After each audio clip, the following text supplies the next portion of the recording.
Saturday, May 17, 2025, AGNDD intelliReport topic. Margaret Sanger.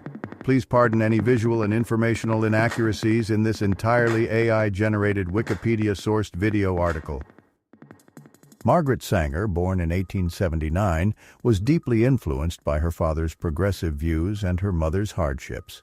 She became a pivotal advocate for women's access to birth control.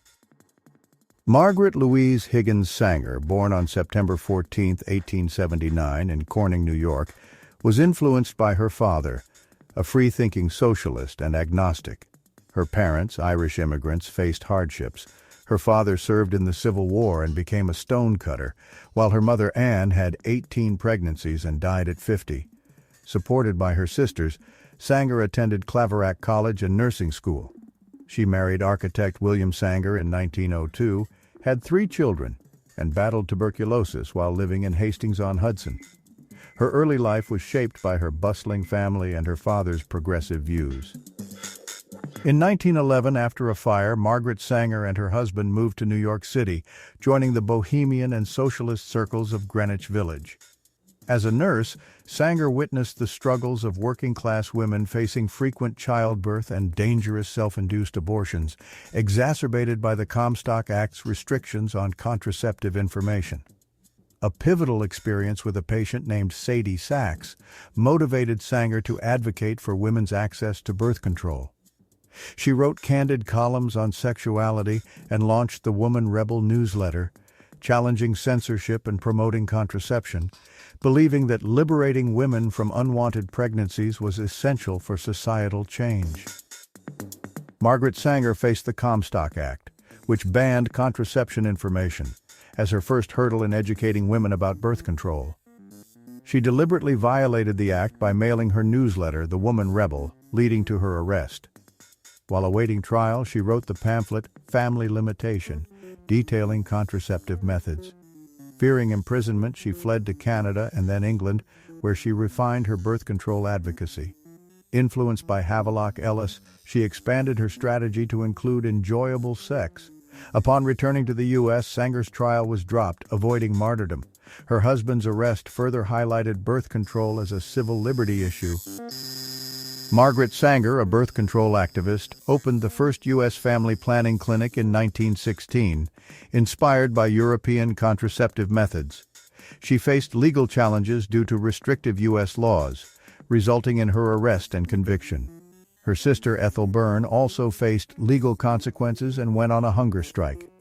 Sanger's legal battles and advocacy led to a 1918 court ruling allowing New York physicians to dispense contraceptives, sparking nationwide birth control activism. Sanger published Birth Control Review and wrote Woman and the New Race, advocating for women's reproductive rights and freedom from male-dominated institutions. After World War I, Margaret Sanger was frustrated by charities focusing on childbirth rather than birth control for indigent women. She believed in limiting births among those least able to afford children, as the affluent already practiced birth control. With support from wealthy donors, she founded the American Birth Control League, ABCL, in the 1920s, promoting the idea that children should be conceived under favorable conditions. Sanger established the Clinical Research Bureau, the first U.S. clinic to dispense contraceptives legally. She expanded her influence internationally and, despite bureaucratic challenges, led the Birth Control Clinical Research Bureau, serving thousands annually by the 1930s. Margaret Sanger tirelessly promoted birth control, embarking on a nationwide lecture tour in 1916, addressing diverse audiences including workers, churchmen, and even the Ku Klux Klan. She wrote influential books like Woman and the New Race and The Pivot of Civilization, selling over 500,000 copies. Sanger received countless letters from women seeking birth control advice, which she published in Motherhood in Bondage. Throughout the 1920s, she and the ABCL established a network of birth control clinics across the U.S., expanding access and education. By 1930, these clinics served around 8,000 new patients annually, significantly advancing the birth control movement. Margaret Sanger's birth control clinics served women of all races, with a focus on inclusivity and interracial collaboration. In response to requests from African American leaders, she opened clinics in African American neighborhoods, including Harlem, supported by African American staff and advisory boards. Despite efforts, including the Negro Project aimed at providing birth control information to African American communities, these initiatives faced challenges like low participation. Sanger's work has been interpreted variably. Some view it as progressive, while others, like Angela Davis, see elements of racial control. However, most scholars find no evidence of racism in Sanger's intentions. In 1929, Margaret Sanger formed the National Committee on Federal Legislation for Birth Control to advocate for contraception legislation. When lobbying failed, she initiated a legal battle by importing diaphragms from Japan, leading to the pivotal 1936 court decision in United States vs. One package of Japanese pessaries, allowing physicians to dispense contraceptives. This victory influenced the American Medical Association and medical education. In 1939, Sanger's organizations merged to form the Birth Control Federation of America, later renamed Planned Parenthood, which she opposed. Sanger then focused on global birth control, founding the International Planned Parenthood Federation in 1952 and played a crucial role in developing the first birth control pill. Margaret Sanger, a key figure in the birth control movement, moved to Tucson, Arizona in the late 1930s and became a full-time resident in 1943. Despite plans to retire, she remained active in the movement through the 1950s. Initially a socialist and atheist, she later identified as Episcopalian. Sanger moved to a convalescent home at 83 due to declining health. Before her death in 1966, the U.S. Supreme Court ruled in Griswold v. Connecticut, advancing birth control rights. Honored by Japan for her contributions, she passed away from arteriosclerosis and was buried in New York. In the early 1900s, abortion was illegal in the U.S., leading to widespread unsafe procedures with high mortality rates. Activist Margaret Sanger focused on promoting contraception to prevent unwanted pregnancies and reduce dangerous abortions. Sanger's efforts were aimed at making contraception accessible, viewing it as safer and more beneficial than abortion.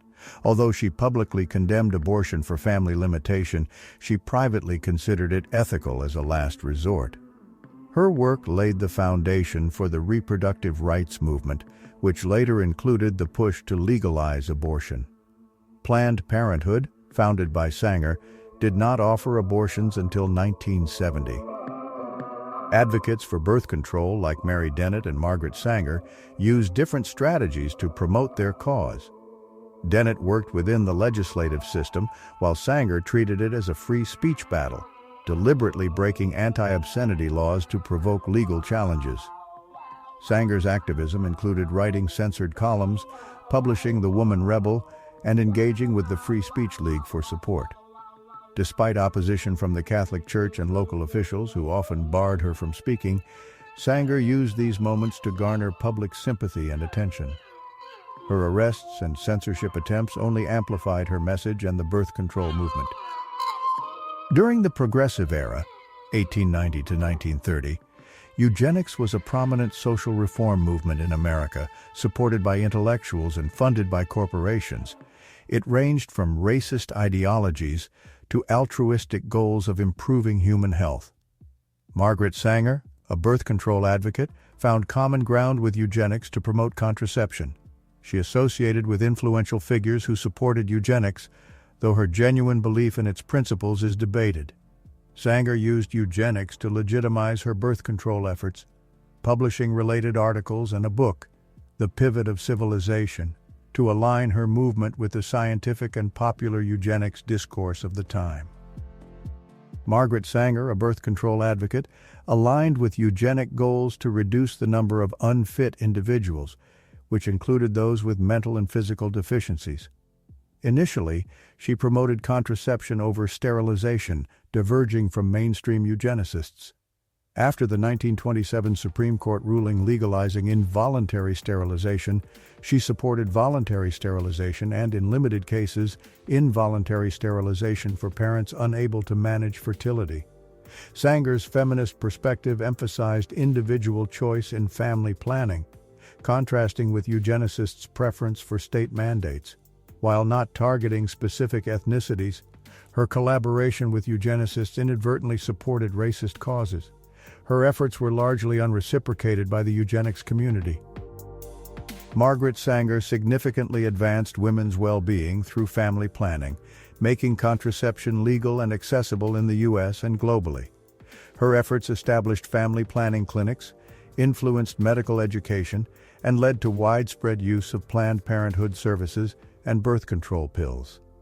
Sanger is celebrated as a pioneering feminist and leader of the birth control movement. Her legacy is preserved in her personal papers and documented by biographers.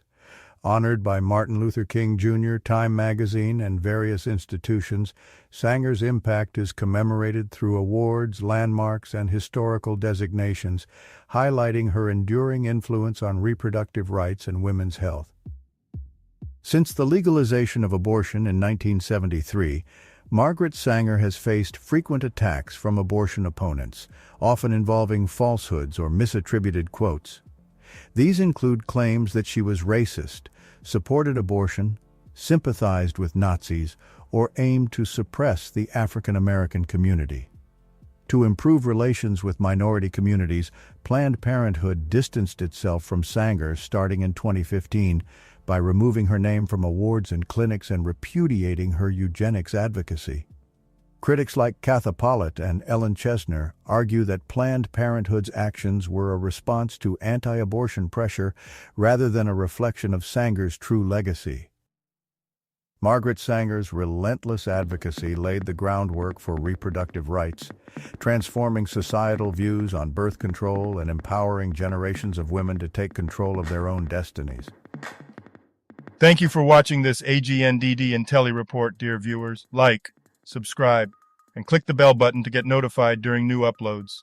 And make sure to tune in next time. Stay safe and healthy. Cheers!